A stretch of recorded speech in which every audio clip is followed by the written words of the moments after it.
इसलिए भारत के पहले शिक्षा मंत्री का नाम अगर पूछो तो लोग कहते हैं मौलाना अबुल कलाम आजाद। लेकिन मैं कहता हूं कि मौलाना अबुल कलाम आजाद का नाम अगर आप जानना चाहते हैं तो भाई ये तो पता करो कि मौलाना आजाद का असली नाम क्या था और मौलाना आजाद कहां पैदा हुए थे, कहां से आए थे, उनके बचपन में नाम क्या था, जवानी में नाम क्या था। यह मौलाना अबुल कलाम आजाद की लिखी हुई किताब है। यह किताब कब मिलेगी, क्योंकि यह बड़ी मुश्किल से छपी थी और यह भारत के पहले शिक्षा मंत्री थे 1947 से लेकर के 1958 तक।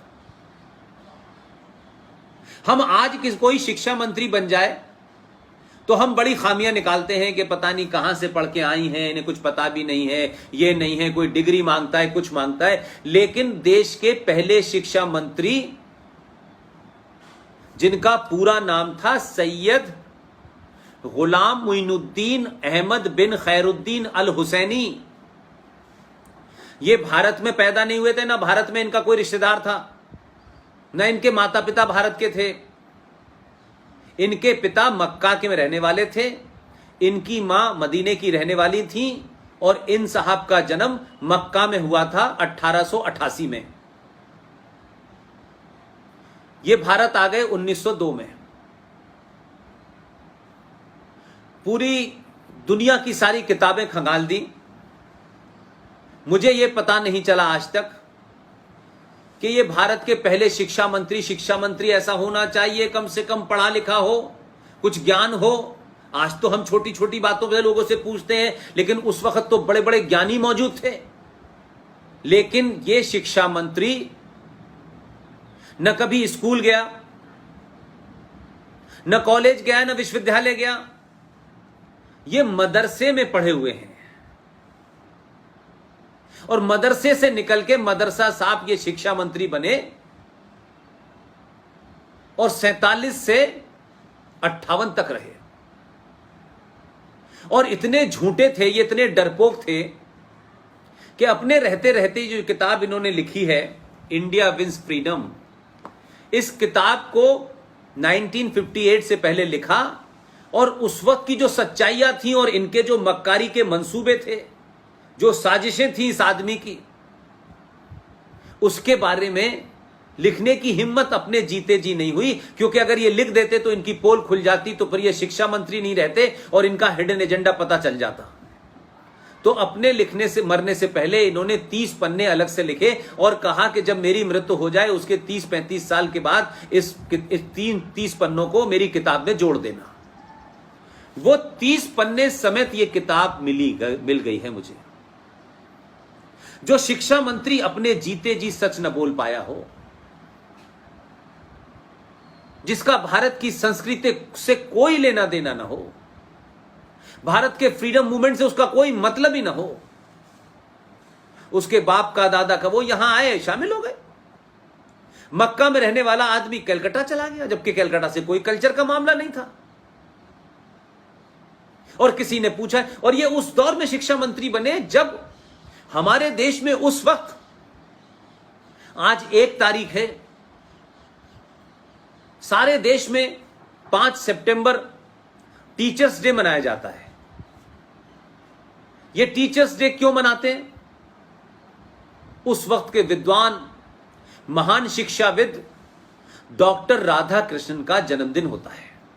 उसे भारत में टीचर्स डे के नाम से याद किया जाता है। वो उस वक्त मौजूद थे, लेकिन वो शिक्षा मंत्री नहीं बने। शिक्षा मंत्री मक्का में पैदा होने वाला यह शख्स बना।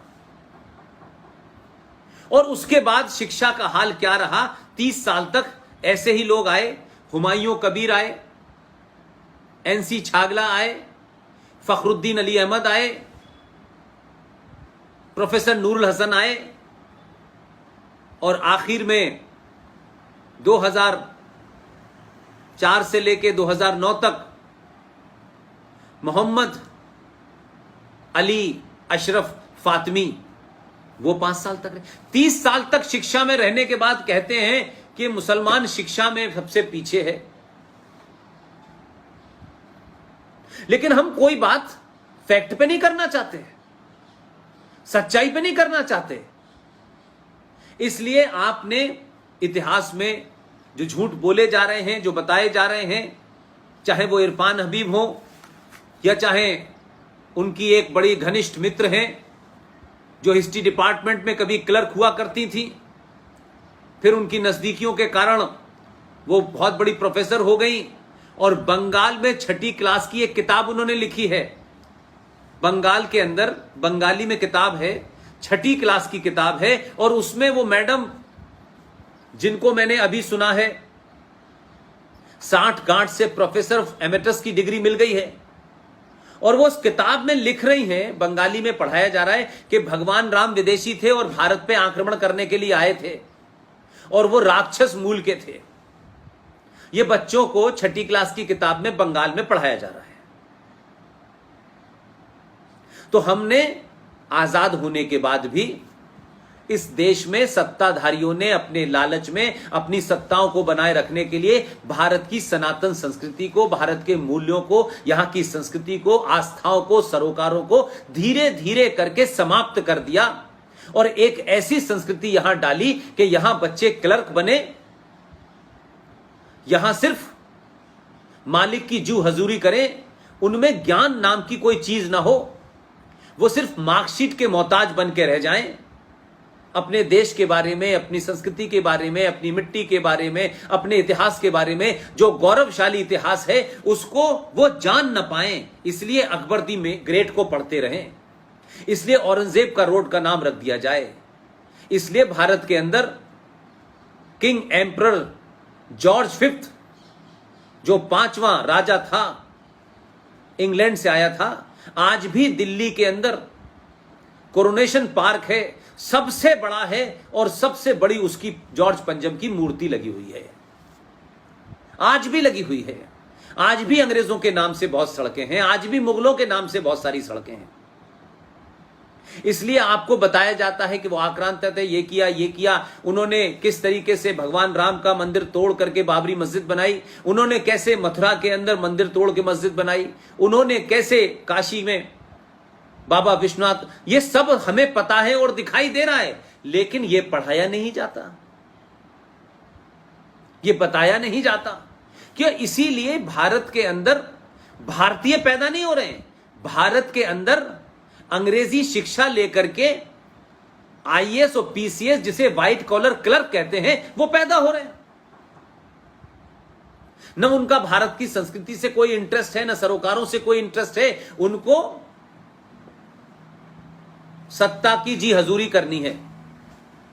इसलिए जब सत्ताएं बदलती हैं तो फर्क कैसे पड़ता है। मैंने बंगाल की आपको उदाहरण दिया, मैं आपको एक महाराष्ट्र का उदाहरण देना चाहता हूं।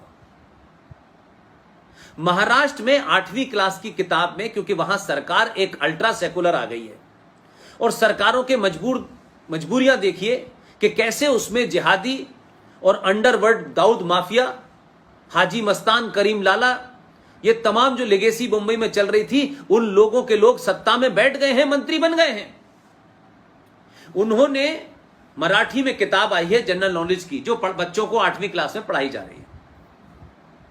शारदा ठाकुर, ये आप जैसे बच्चों का ज्यादा जरूरी काम है, क्योंकि आपने और बच्चों के मुकाबले एक तेजी से देश को अवेयर करने की ये जो मुहिम है उसमें लीड ली हुई है।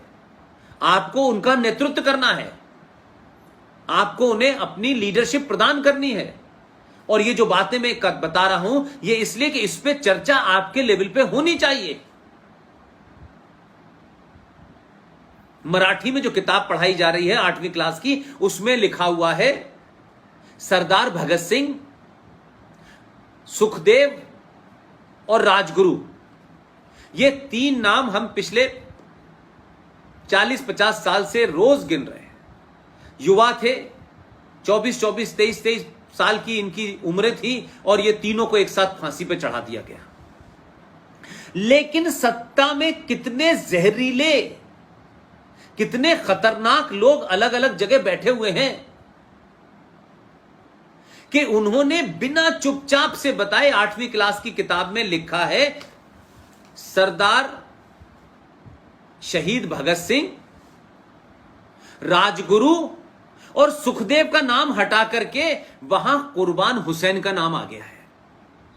यह हमारे सामने हुआ है, कोई 50 साल पुरानी घटना नहीं है। मैकाले ने नहीं किया, मौलाना आजाद और प्रोफेसर नूर हसन ने नहीं किया। उन्होंने जो करना था वो तो बेड़ा गर्क करके चले गए। लेकिन हमारे और आपके जमाने जब इतनी संचार क्रांति है कि कुछ झूठ छुप नहीं सकता, उसके बावजूद भी वो ताकतें जो भारत में पाकिस्तान को वोट देने के बाद, पाकिस्तान के फेवर में वोट देने के बाद भारत में रह गई, अलग अलग मुखौटों में अपने राजनीतिक स्वार्थों के कारण उन्होंने पार्टियां ज्वाइन कर ली, वो आज भी वही एजेंडा चला रहे हैं।